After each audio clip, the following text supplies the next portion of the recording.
संविधान काय सांगतं, कायदा काय सांगतो, स्वातंत्र्य काय सांगतो, या सगळ्या प्रश्नांची उत्तरं मी गुणरत्न सदावर्ते यांच्याकडून घेण्याआधी अरुणजी मला हे विचारायचं आहे की सगळ्यात आधी हा निर्णय हा कल्याण डोंबिवली महापालिकेमध्ये घेण्यात आला, त्या पाठोपाठ मालेगावमध्ये हा निर्णय घेण्यात आला आणि मग त्यानंतर तमाम महापालिकांची यादी आपण कार्यक्रमाच्या अगदी सुरुवातीला सांगितली। तुमची शिवसेना हे सगळे निर्णय त्यानंतर महापालिकेने घेतलेला निर्णय याकडे कशा प्रकारे पाहता, याचं पालन तुम्ही करणार आहात? विशाल जी, गेले 2 दिवस हा जो काही वाद आणि गदारोळ चालू आहे हे मला वाटतं विरोधकांना काही कळलेलंच नाहीये। जो काही आदेश काढला गेला आहे या आदेशामध्ये स्पष्टपणे लिहिलं आहे की मांसाहार विक्रीवर बंदी आहे आणि कत्तलखाने या दिवशी म्हणजे उद्या 15 ऑगस्टच्या दिवशी बंद राहतील, परंतु मांस खाण्यावरती मुळीच बंदी नाहीये।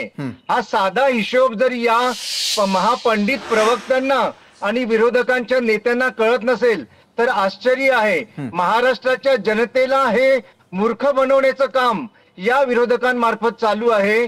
पहा, 1988 साली काँग्रेसने सर्वप्रथम हा निर्णय घेतला होता, त्याच्यानंतर शरद पवार साहेबांनी याचं इम्प्लिमेंटेशन केलं आणि गेली 25 वर्ष नागपूर, मालेगाव किंवा कल्याण डोंबिवली इथे सर्व ठिकाणी गेली 25 वर्ष हा आदेश पाळला जातो। हे काल किंवा आजचा प्रकार नाहीये आणि जर तुम्हाला मांस खायचंच असेल तर तुम्ही आदल्या दिवशी घेऊन ठेवू शकता ना, त्याला कोणी बंदी केली आहे? सुके बोंबील घ्या, सुके बांगडे घ्या, ते तर महिने ठेवलेले असतात, त्याच्यावरती तर कोणी बंदी नाही केली आहे। फक्त उद्याच्या दिवशी विक्री होणार नाहीये, कत्तलखाने बंद राहतील, परंतु खाऊ नका असं सरकारने मुळीच सांगितलेलं नाही। सरकारला बरं, आपल्याला असं वाटतंय की एका बाजूला महापालिकांनी निर्णय घेतला मात्र त्याचं मिस इंटरप्रिटेशन जे आहे ते विरोधक करताय असं तुमचं म्हणणं आहे। मला वाटतं यावेळेला आता योग्य वेळ झालेली आहे कायदेतज्ञ गुणरत्न सदावर्ते यांच्याकडून जाणून घेण्याची। गुणरत्नचे अगदी सुरुवातीलाच कायदेतज्ञ म्हणून आपल्याकडनं उत्तर आणि अपेक्षा आहे महाराष्ट्रातल्या जनतेची।